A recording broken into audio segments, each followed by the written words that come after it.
Welcome, everyone. We are live. My name is Niki Lopez of Niki Lopez Creative, and you're watching The Circle, where every Tuesday, 8:30 to 9 p.m. Eastern Standard Time, I'm talking to artists, activists, social entrepreneurs, people doing great things in the world today. And today I have a very special guest, Nadine Smith. Thank you for joining us. Thank you for having me. Yes, absolutely. And so I'm just going to, while we're getting live at a few places, I'm just going to jump right in. So Nadine Smith is the co-founder and CEO of Equality Florida, the state's largest organization dedicated to ending discrimination based on sexual orientation and gender identity. A former award-winning journalist turned organizer, Nadine is one of 4 national co-chairs of the 1993 March on Washington. She was also part of the historic Oval Office meeting between the then President Clinton, the first such meeting between a sitting president and gay community leaders. She served on the founding board of the International Gay and Lesbian Youth Organization, which celebrated 30 years in 2014. She is also a Florida Chamber Foundation trustee, board member of Green Florida, and served on President Obama's National Finance Committee. In 2013, was named one of the state's most powerful and influential women by the Florida Diversity Council. She was also given the League of Women's Voters Women of Distinction Award earlier this year. She currently serves the U.S. Commission on Civil Rights Florida Advisory Committee. She lives in St. Petersburg with her wife, Andrea, and son, Logan. Welcome, welcome, welcome. All right. Yes. So I don't always read the bios, but you just do so much amazing work, and why not? So, all right. Thank you. I appreciate that. Yes, absolutely. And congratulations on, your many accolades. So we're live right now. We're live on Facebook on a couple of places. We are on Niki Lopez Creative. We're live in the group The Circle. We're also live on YouTube and Periscope. So, while people are jumping on, we're just going to jump right into it. Let's see. We have a couple of people. Oh, we already have someone, Sylvia. Good evening, Niki and guest Nadine. Wow, quite a resume. Hey, Sylvia. Absolutely. So getting started, what inspired you, initiated your road to activism? Well, I come from a long line of activists. My grandfather was part of the Southern Tenant Farmer Union, which was sharecroppers organizing in Arkansas and Mississippi. And my grandparents were also part of the first integrated farming co-op in the country in the Mississippi Delta. So, the activism in my family goes way back. And my parents instilled in us, the idea that, you're not better than anybody, but nobody's better than you either. And you have a right to exist. You have a right to the pursuit of happiness, and don't let anybody tell you otherwise. So they knew they were telling a young Black girl that in a world that closed many doors, or tried to, but they just didn't know they were also telling a young lesbian that. And so when I came out to my parents, it was the last day I lived under their roof. I experienced homelessness and as a teen, and couch surfing and working multiple jobs. But my family took the journey that most of America has taken on LGBT issues, rejecting a lot of things that they accepted, they were taught, and the process of coming out causes people to confront the lie with the reality, the myth and the stereotypes with the actual lived experience of knowing people. And so my mother passed away years ago, 2008, but my father they both came around. My father's become quite an activist. In fact, when we were doing marriage equality work, I came to Panama City, where he still lives, to do a meeting there. And I got dressed to go to the meeting, and I noticed he was getting up and he was all dressed and ready to go somewhere. I said, "Where are you going?" He said, "The same place you're going. I'm going to the meeting." So, so if somebody had gone back to, the early 80s and told me that my father would be going to a marriage equality meeting with me and participating as a fellow organizer, I would not have believed them. But as I say, it's the journey of America. That's awesome. And we have Valerie said, great seeds planted by your ancestors. Ashe, indeed. Ashe, absolutely. I noticed, I saw in there where you were the co-chair, and I think there was a Women in Network event maybe about a year ago, and they showed the March on Washington, and we saw the young Nadine kind of doing a I had my high top fade back then. I had my little yes. Yeah. And so I know you were the co-chair. Why did you feel to get involved? Why did you feel that that was important? Well, the way the march was organized, it started off with local events, local organizing, and you would go to a local meeting, and then there'd be a regional one, and each time you would, the group would elect the person to go represent them, and eventually I went from local to regional to state, and then state to national. And at my first national meeting, there was elections for the executive committee and for co-chairs, and I was one of the 4 people elected. So each step of the way, we were building the organizing structure as we went.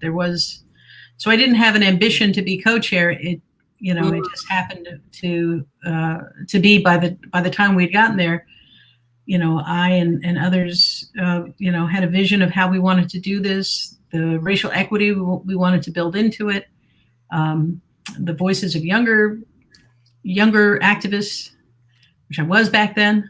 Mm-hmm. So there were a lot of things that sort of made it the right place for me to step in. Mm-hmm. Mm-hmm. How do you define civil rights, and how does LGBTQ rights, how do they connect to civil rights or human rights? Well, I think of them as the rights that are ours by virtue of our existence. They're not bestowed, they're not granted. The only question is, will they be protected or not? Mm-hmm. And so the work that I've dedicated my adult life to, it has been to secure the protection of those rights to life, liberty, and the pursuit of happiness, to be able to not have a guaranteed outcome, but have a guarantee that I'll have the opportunity to go for it, to try. And if I fail, it won't be because of artificial obstacles put in my path. And so, I remember early in organizing, people would say, well, which is worse, racism or homophobia? It's like, well, it depends on which one you're experiencing. Mm-hmm. I have experienced racism my entire life. But when I lost a job because I was gay, I didn't go, whoa, thank goodness it wasn't racism. Yeah. So it's, they grow from the same root. They are based in the same kind of supremacist ideology, and so much of the work is making sure that there's a place where you don't have to choose between identities. I don't have to decide I'm a woman today, I'm a lesbian, I'm Black, I'm all those things all the time, all at once, and I have a right to exist and be safe wherever I am, and not have to hide who I am to secure myself. Mm-hmm. Mm-hmm. And do you see, because sometimes there's a disconnect for some people who may not fall into those categories of why that work is important. How can you share with them, like someone who feels like, well, I'm not Black or I'm not gay, and so that's not my problem? What are some things that people could do to kind of connect the dots for them? Well, I think it was Dr. King who said that the civil rights movement was not just about the uplift of Black people, but it was about injecting a glorious new strain of love into the veins of society. And so for me, this work is cultural work as well as political work. It is carving out space for us to all be our authentic selves. And I think that so much of the work of the LGBTQ community has been about saying you get to be who you are, and I think people can relate to that. They don't have to be part of the LGBTQ community to relate to that sense of wanting to be their authentic selves. Maybe you don't believe the same religion that your family was raised in. Maybe you don't believe in religion at all. Maybe you don't want to follow the family business, and you have, you don't want to be the 15th accountant in the family. You have a more of an artistic dream. All of these moments where we come out and we face the possibility of rejection are the places that I think the LGBTQ community has sort of paved the way. I remember in the midst of the AIDS crisis, as we were just coming to understand what was killing so many within our community, we forged incredible bonds of love and trust and family that had nothing to do with bloodlines. And I know there were so many times when relatives who had not been there for their son or their brother showed up in the hospital in those final days, and were always astounded that there was a network of, gay men, lesbians, straight friends sometimes, who were caring for this person that they had no blood tie with. And so I do think that we do inject a glorious new strain of love. And I also think that there's a way that there's a unique place that anti-LGBTQ hatred occupies. I mean, something that is potent enough to sever the bond between a parent and a child is a very toxic and dangerous thing. And I think confronting that helps to shift society in a positive way. We have a couple of people. Well, we have Thomas from the Facebook group saying he's the ally. Thank you. He says he's an ally. We also have Jane Kramer, Jane and Trish. Nadine, thank you so much for all the amazing work you've done over the years. You inspire us. Thanks, Jane. Good to see your face. Yes, yes. What do you feel are some challenges or opportunities that may lie in the type of work that you do? Challenges or opportunities? I mean, I think what's really exciting about the work right now is that, as a nation, there's a different level of facing up to America's history, white supremacy, and not just the legacy of it, but the ongoing system of oppression.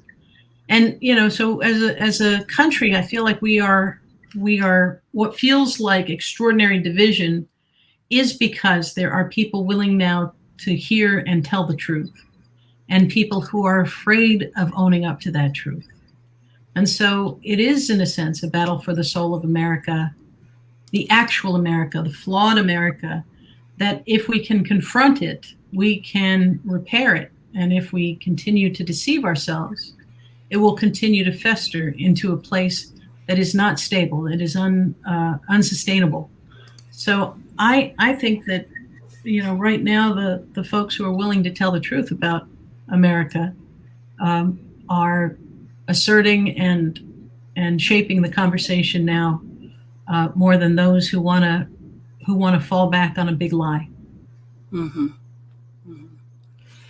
And I see someone in the Facebook group trying to tag some people. You won't be able to tag them if they're not in the group, but you could send them over to the Niki Lopez creative page and they could join the conversation and watch along. I know I saw where you were an award-winning journalist before a lot of this work. Do you pull any of that journalistic skills or, into the work that you do now? Yeah, I was a reporter. I was actually a reporter for WUSF, which was the NPR affiliate, and then for the Tampa Tribune. And it's interesting because as a reporter, you interview people, you hear all sides, and then you put forward the best, ideas to help people understand. And so for me, I covered a range of beats. I covered the police beat, I covered politics, and I remember there was a human rights ordinance that was brought up by a straight ally, a Unitarian pastor in Tampa. And because I was a reporter, I'd be back, where city council members are. And so I got to hear their comments, not the ones they were saying in public and in political speak, but their unvarnished comments literally in the back room, and the homophobic slurs and the ugliness. And it was understood when you're back there, you're off the record. And it reached a place where I felt like there is an inherent contradiction here. There is objectivity is not actually producing truth. It's actually obscuring truth. And so for me, activism became a way of saying, I have a point of view. I have weighed the issues, and I've come to a conclusion, and I want to act on that. So I didn't start off. I think my activism began in the background. I was writing press statements and speeches for other people, and one day somebody didn't show up who was supposed to give the speech, and we were all just kind of pushing the paper back and forth. No, you read it. And then finally, like, you wrote it, you read it, and I did. I think the paper was shaking like half an inch from my nose as I read it, and the next day in the paper it said activist Nadine Smith, and I thought, that's it. Just you show up, and there's no. I don't know what I thought activists were, but apparently I'd become one. So I thought, if it's showing up and being willing to say what you think, I can do that. So I've been trying to do that for a few decades now. It's interesting because, there are many who feel, and I feel that way too, that nothing happens by chance, and then, like you said, hey, that's all you got to do. Show up. Yeah. Show up, do something, show up, take an action. So, and you're just repeatedly doing those things. Yeah. I mean it when I say to people, you never know whether your story, your presence, I remember I came back from the March on Washington, and of course, 93 is an awful long time ago. I know there are people watch your show who weren't born. I'm not even going to ask, but in, we had 1 million people that came to the March on Washington.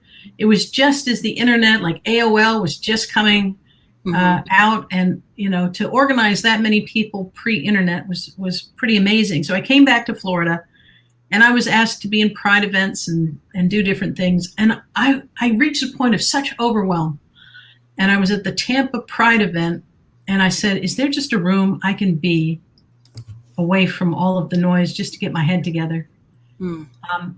Because the other thing is that people who came to the event it's like there's 1 million of you, but there's just one of me. So anyway, so I got this into this little room at a bar called Trax El Goya. Some folks will remember that. It was a landmark. Anyway, so I was in this little room by myself, and this young guy came in, and he said, "Are you Nadine?" I was like, "Yeah." And when you're not wanting to be rude, but you're really trying to not have a conversation. So I was given short, pleasant, but one-word answers that did not invite further conversation, but he did not stop. And he had gone to the march, and I was like, that's great. But slowly, as he did refuse to leave, or wasn't taking any of my cues, he began to tell me how his father was the director of an organization that had been a huge nemesis of ours, like one of the main organizations that was responsible for a lot of the anti-LGBT organizing in the Tampa Bay area. I'm like, that's your father? And he said, yeah. And he said, when I came out to him because of the march, it really caused a ripple in the organization, where there were some people that tried to force him out, and then other people who fought to keep him. And now he has my full attention, and he describes basically how his coming out set into motion this thing that divided that organization, and the homophobes were forced out. And his father said, I stand with you. And that organization went from being our worst nemesis to not bothering us at all. And here I was kind of like, I don't have time for you. But really, he had made the place where I actually lived safer by the act of coming out to his father. So I agree with you. There are moments where you have no idea the domino, the ripple effect of your action, your visibility, and it happens over and over again in this work. So I say to people, you don't need anyone to tell you you're an activist. You don't need a newspaper article. All you have to do is believe your life is worth fighting for, your happiness is worth fighting for, and then show up in the places where your voice can make a difference. Absolutely. And we have Valerie saying, wow. Hey, Valerie. And we have Dee Palazzo. All right. Yes. Dee Palazzo's Yes. Safe and Healthy Schools Director at Equality Florida. Absolutely. Thank you, Niki, for asking the broad questions to Nadine. You offer us the ability to hear the vision and insight Nadine shares. Absolutely. All right. And we have Raquel Lope saying, so true. Hey there, Raquel. Yes, absolutely. What is Equality Florida? I know many of us on the call knows what it is, but for someone who absolutely has no idea, they just saw the title. How do you describe Equality Florida and the work that we're the statewide LGBTQ education and advocacy organization. So we do a lot of work, whether it's stopping bullying in our schools, and not just stopping bullying, but making our schools safe and healthy places for young people who are part of the LGBTQ community and others to live and thrive. Because bullying creates the bullied, but it also creates the bullier. And, when you learn that it's okay to bully in school, you learn that it's okay to do violence in the streets, you learn that it's okay to discriminate in the workplace. So investing deeply in the work in the schools short circuits all of that and creates an environment where all students know they're going to be respected and protected. We also have Transaction, which is our, trans advocacy organization. And I do want to acknowledge that in South Florida today, another life was taken, another transgender person's life has been taken in what is, easily an epidemic and a violence that the trans community is experiencing. And in fact, I think there were actually 2 trans murders today, one in Florida and one in Mississippi. So, just rest in peace to Kimmy Icon Braxton. And, it's a reminder of the work that we have to do and the challenge of that work. And when you talk about people having the opportunity to be their authentic selves. Mm-hmm. Mm-hmm. We work with the business community. There are a lot of businesses that tell us that they're good on these issues, that they care about who we are, but then we give them an opportunity to walk the talk and to show up in ways that matter.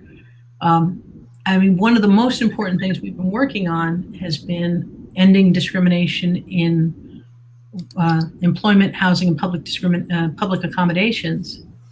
And we've just had a really huge victory on that front.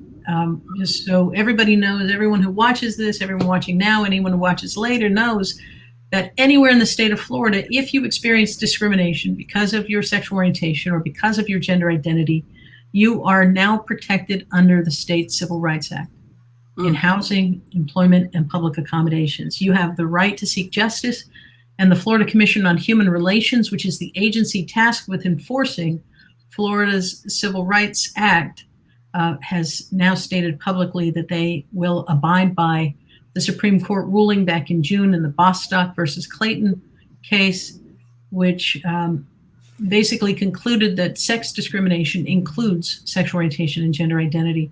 And this is really huge. And it's really important that people understand that no matter where you live, you don't have to just live in the place where 60% of the population lives that is protected by local ordinances. Wherever you live, up in the Panhandle where I grew up, down in South Florida, doesn't matter. This mechanism for seeking justice is available to you. And I really want to encourage people to use this tool if you have experienced discrimination.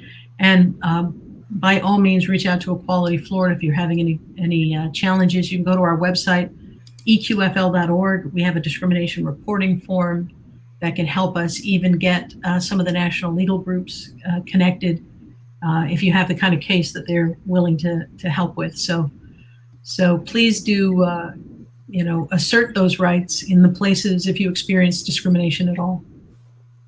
And if you see it, because sometimes you may not experience it, but if you see it, if you're a witness to that, I think you should also step up to the plate and talk about that as well. Absolutely. Silence is consent, and it's also complicity. And one of the things we learn about bullying is that it's the bystanders that have the power really to stop it. And,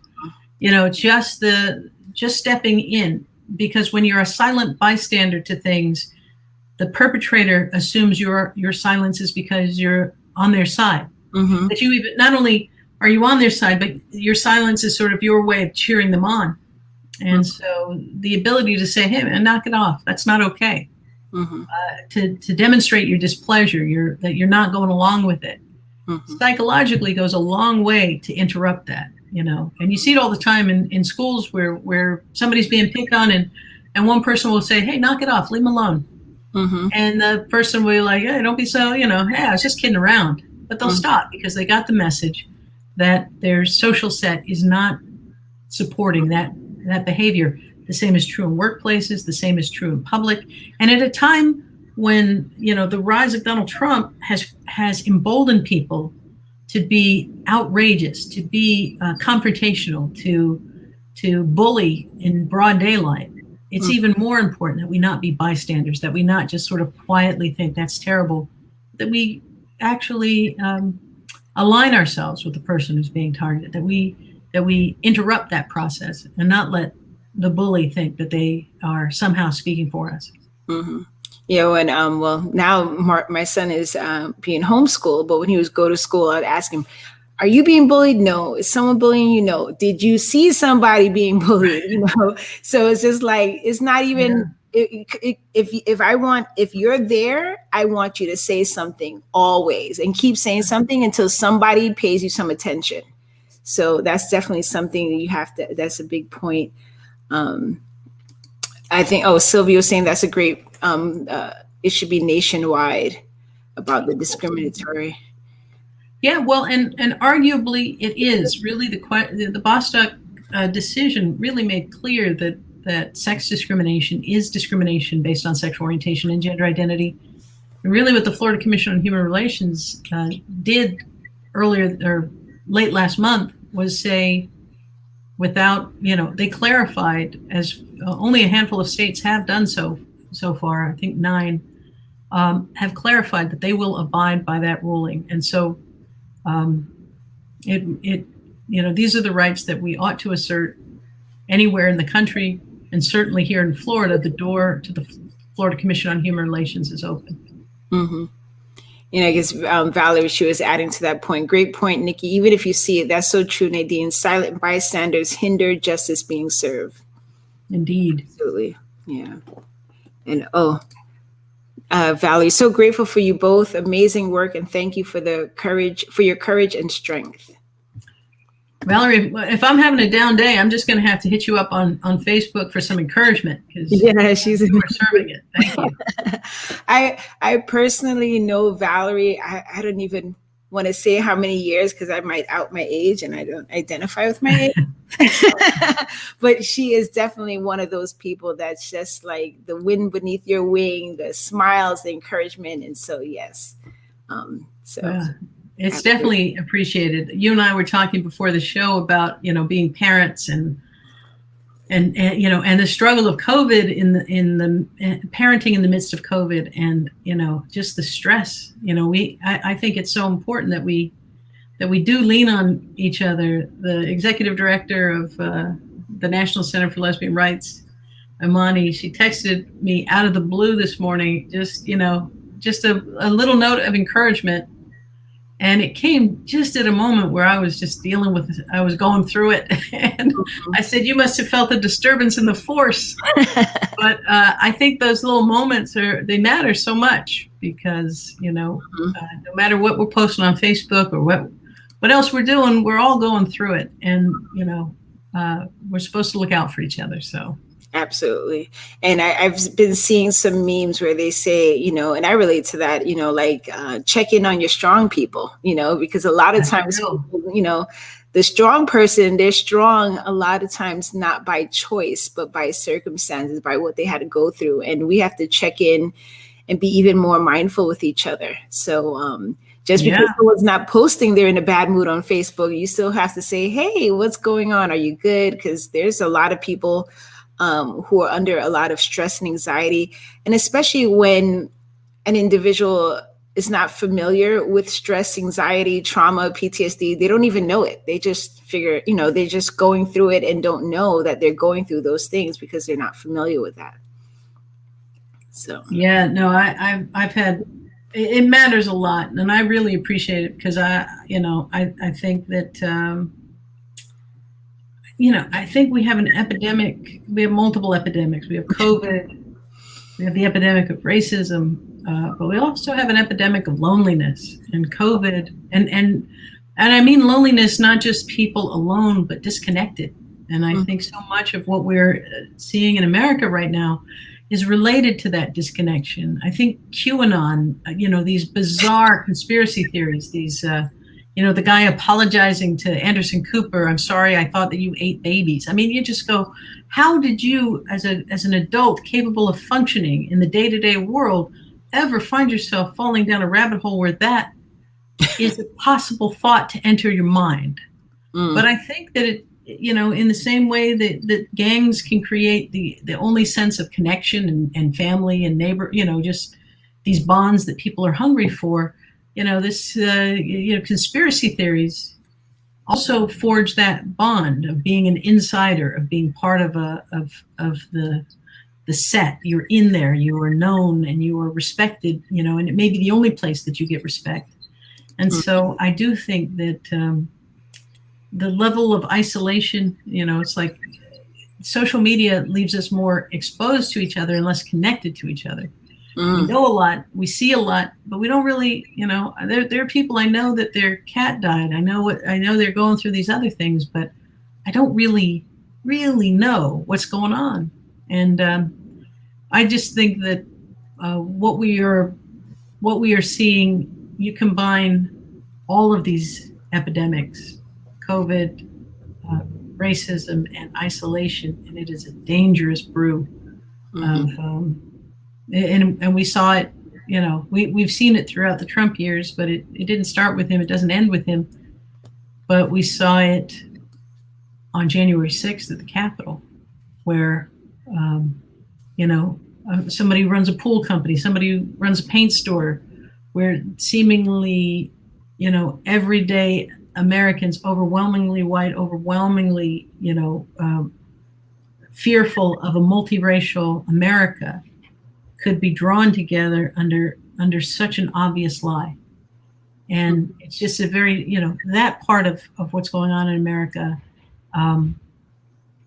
it's like, it's easy to joke that as the FBI rounds up the January 6th traitors, that a lot of mothers are getting their basements back. I get that joke. And at the same time, what is embedded in that joke is a recognition of this idea of these sort of disconnected kind of misfits, trying their best through violent means to fit in and be the heroes of the story. Yeah. I see. Oh, my fellow board member for Island City Stage, Niki, you're one of the strong ones. Yeah, I have my moments, but I'm not always strong. Definitely, for sure. I think maybe Harvey was saying that's why I'm checking on you. Oh, yes, please do. Yes, because sometimes people think, I've literally had people, oh, you've gone through so much, you're doing okay. And I'm like, no. Yeah. Yes. So thanks for the correction. But yes, I'm definitely someone that, feel free to check in on me. We have Pat Padilla. So proud of Nadine and all that she's accomplished. Thank you so very much. Hey, Pat. Thank you. I appreciate that. Always good to hear from Pat. One of our Equality Florida board members from the early days. Mm. Yes, and still engaged in our Council of Leaders. Nice. Outside of what we may already know about you or can look up online, what is something that people that you're comfortable with sharing that people may not know about you? Let's see. I played. I was in Voodoo Macbeth, which I played the Thane of Ross in a production of Voodoo Macbeth. And Voodoo Macbeth was a version of Macbeth that was created because Black actors were not permitted to perform as Macbeth, perform Shakespeare on Broadway. And so that changed the name of it. Nothing else changes, although it was ostensibly set in Haiti, but not really. And so they had to find a director who was willing to sort of risk their reputation to direct an all-Black cast, because they wouldn't let there be white directors. Black directors. And so a young director named, oh my gosh, I just forgot his name. He was Rosebud. Let's see. Somebody in the chat. Citizen Kane. We will sell no wine before Orson Welles. Orson Welles directed it. So anyway, so many decades later, theater companies, Black theater companies in particular, pay tribute to Voodoo Macbeth. So that's a little thing that I do on any chance I get is act. So it's completely outside my comfort zone. It's so far away from what I do in organizing. Because I'm a little bit of a Vulcan in my organizing. I think tactically. So it's really nice for me to be able to just give myself over to a role. And I also played Titania in Midsummer Night's Dream. So. Oh, nice. Yeah. Awesome. Valerie said, "Nice Voodoo Macbeth." I got to look it up. That's interesting. Yeah, well, that one I got to have a beard and a little mustache and a sword, and then Titania was more like a high drag queen, so I got to play along that spectrum. So it was a lot of fun. Awesome. Thanks for sharing that. Do you have any self-care practices? Probably not enough. I have a dog, so taking my dog for a walk. I drink a lot of water, and this would be a good time for a product placement for our Love Wins mugs. Actually, these are the tumblers from after our marriage equality victory in court, where our plaintiffs got to get married in the judges' chambers.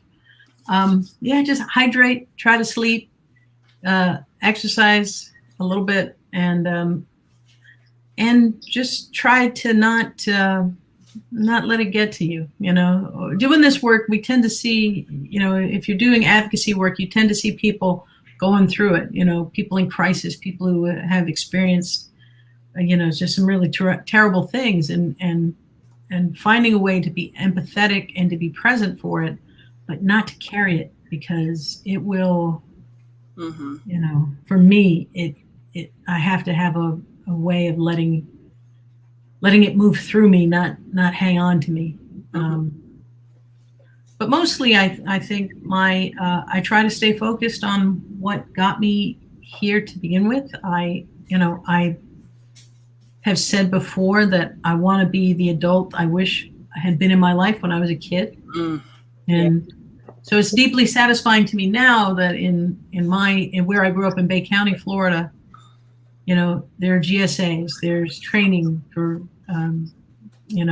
principals, for teachers, that Dee Palazzo has worked on, and the organizations in the Panhandle, the community center, others have worked on, and so the circumstances that I would have loved, that I literally could not imagine having as a kid, are now available to a generation.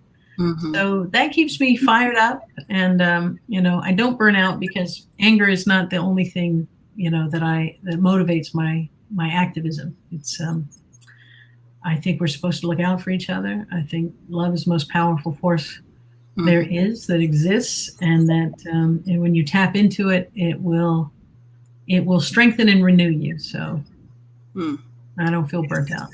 Yes, well said, well said. Absolutely. If you had access to a time machine, where would you go and why? The past or the future? Oh, wow.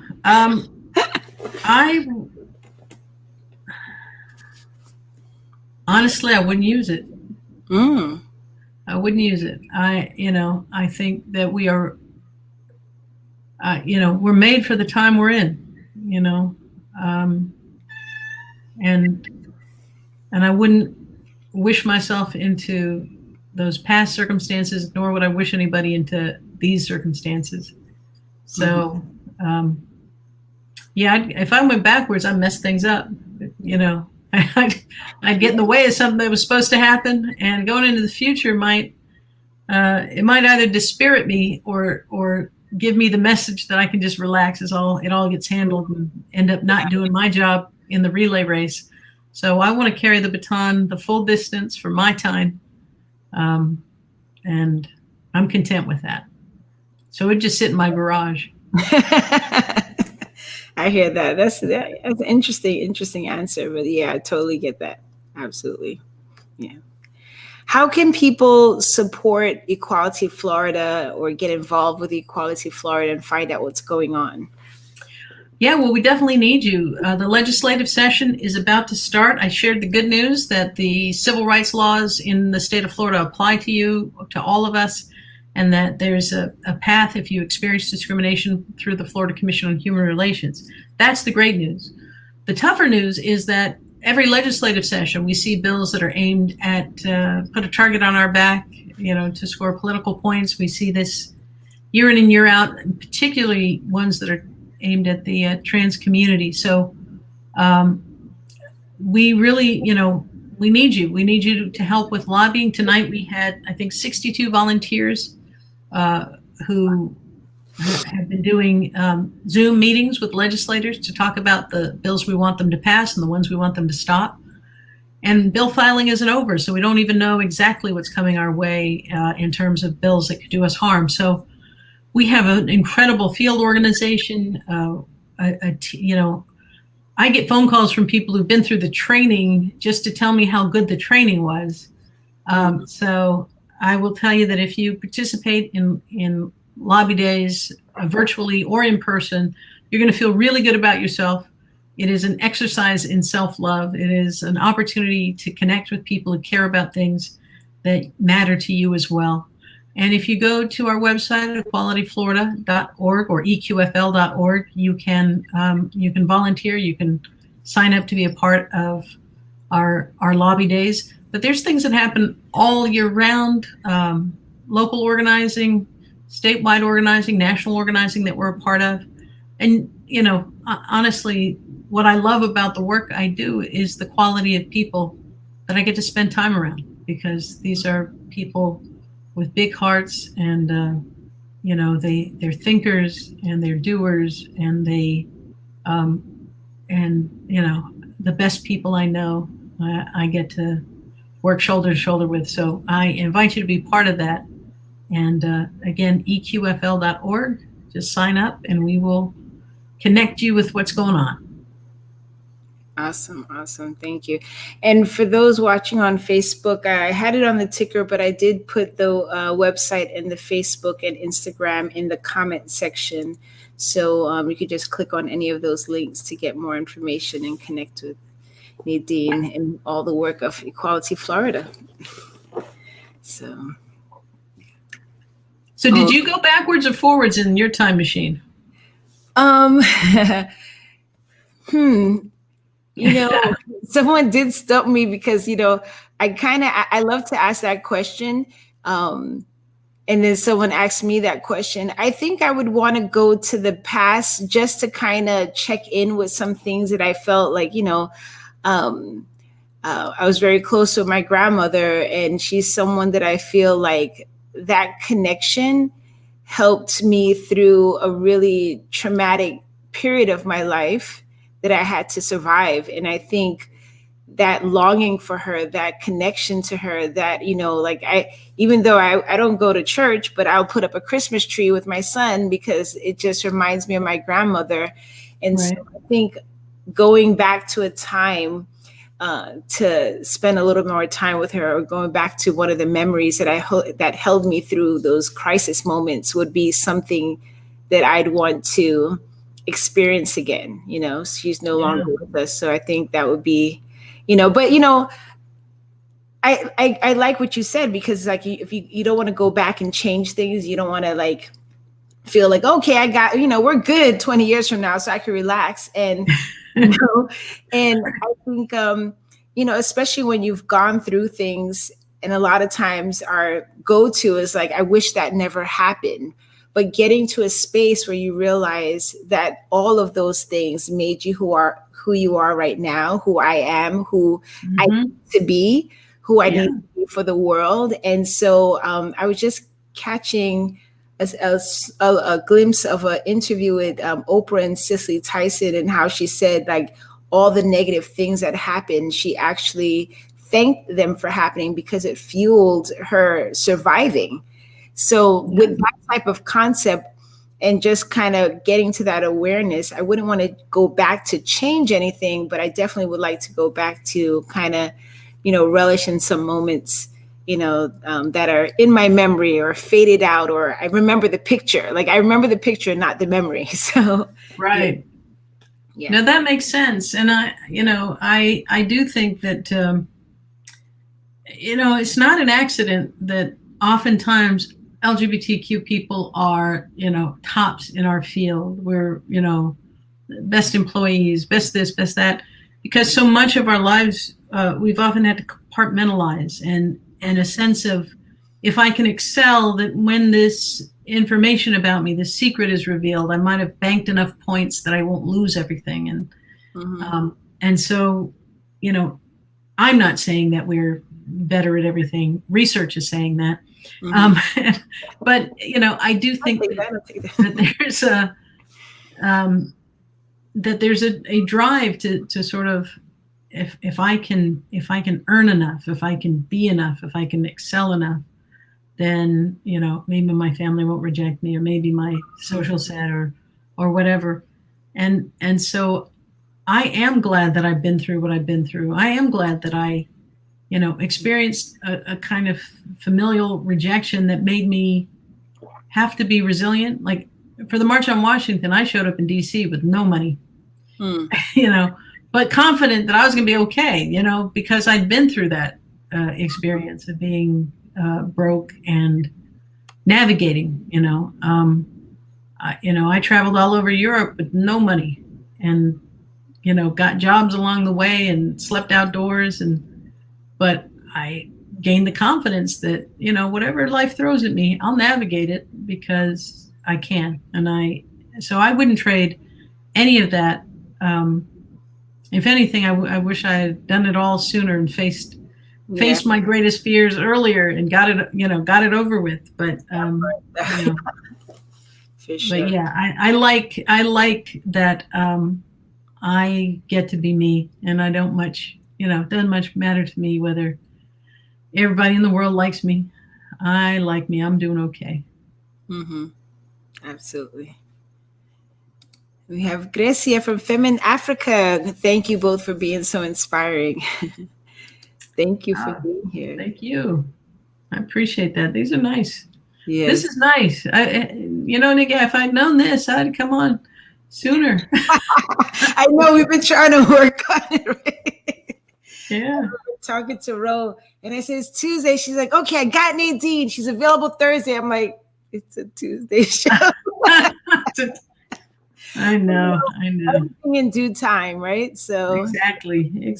See, if we had a time machine, we wouldn't go back. This was the right time. Absolutely. There was someone that I shared that you were on here, and they're like, oh my God, what after that big news? I said, it's purely coincidence. We had this date, and it just so happened it's like right after great news. So, but yeah, everything.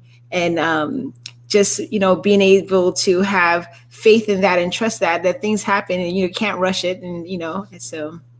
Yeah. that's, in terms of self-care, I try to keep that practice. And my wife and I were talking last night about, sort of what's your spiritual beliefs. I said, I've said that my only prayer is this or something better, like my life is great, or, or something better. But I'm not really praying to anything. I'm just sort of like, an affirmation. But it feels like gratitude. If I had to label my faith, it would be gratitude. Just sort of like, we get to be on this ride. It's wild. We get to participate in it, and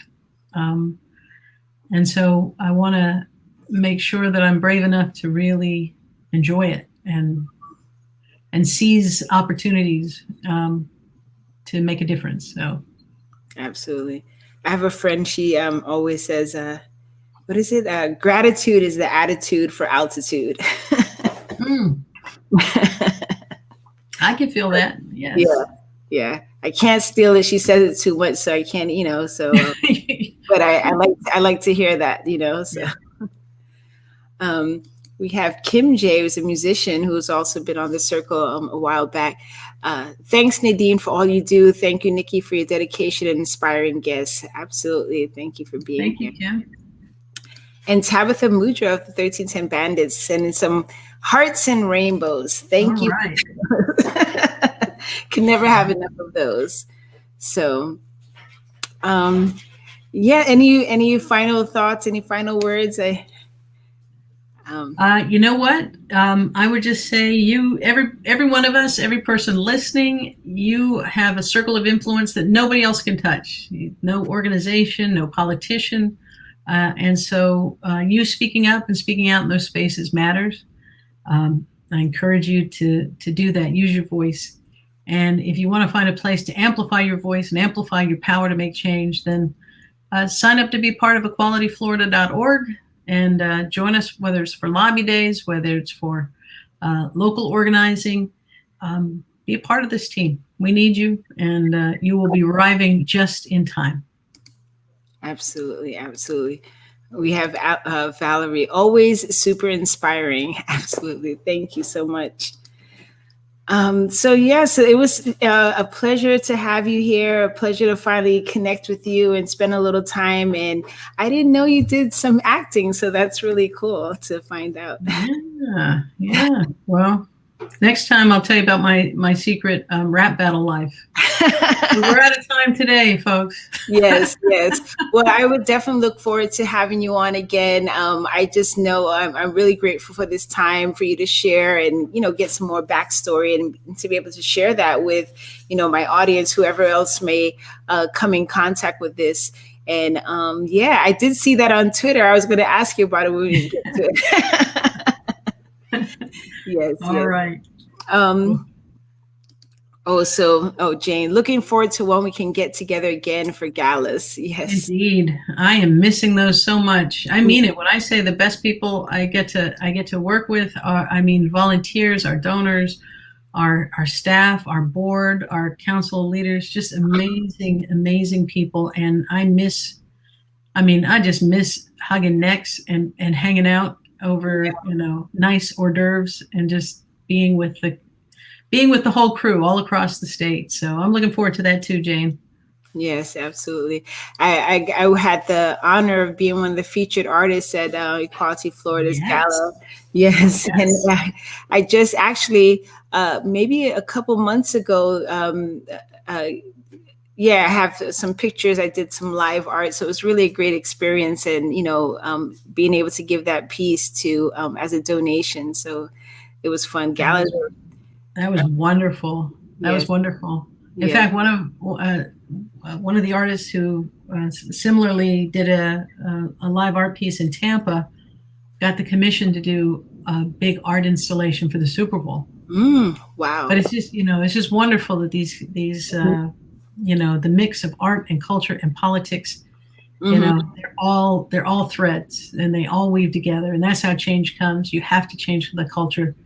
And sometimes culture changes politics, and sometimes politics change the culture. And right at the center of it is the art, the music, the visual arts, those things that kind of speak that language that connects us beyond language. Absolutely. Absolutely. So thank you, Nadine. I know we went way past the half an hour, but I appreciate you hanging on a little bit longer, and I appreciate all the comments and guests that are on the live. We're live a couple of places, and by the end of the week, this usually gets uploaded to podcasts. So on your favorite podcast, you could find The Circle. So thank you again to all the people who are watching this live and the people who are watching this, going to watch this on a replay. If you're watching this live, please consider sharing this information. There's someone in your circle, your network, your family, your friend that, they just need to watch this video and they're going to be inspired to do something, and you're going to be the cause of that. So definitely please consider sharing this.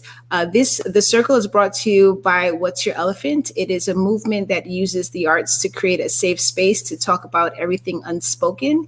If you would like more information about the organization and the work that I do, you can go to what'syourelephant.org. You could also go to the Linktree. I'm doing a couple of things with couple of projects that's connected to the arts and doing something with the Y. I'm going to have a conversation this Thursday about some of the Black legacy of Broward County and talking with some artists and people that grew up in that space. So definitely check it out. And also to look for Equality Florida and connect, volunteer, donate, share, buy something, buy a mug. I don't know if those mugs are still available, but definitely support. And thank you all again. And Nadine, have a great rest of your evening. Thank you. It's great to see you. Absolutely. Take care. Good night. Bye-bye.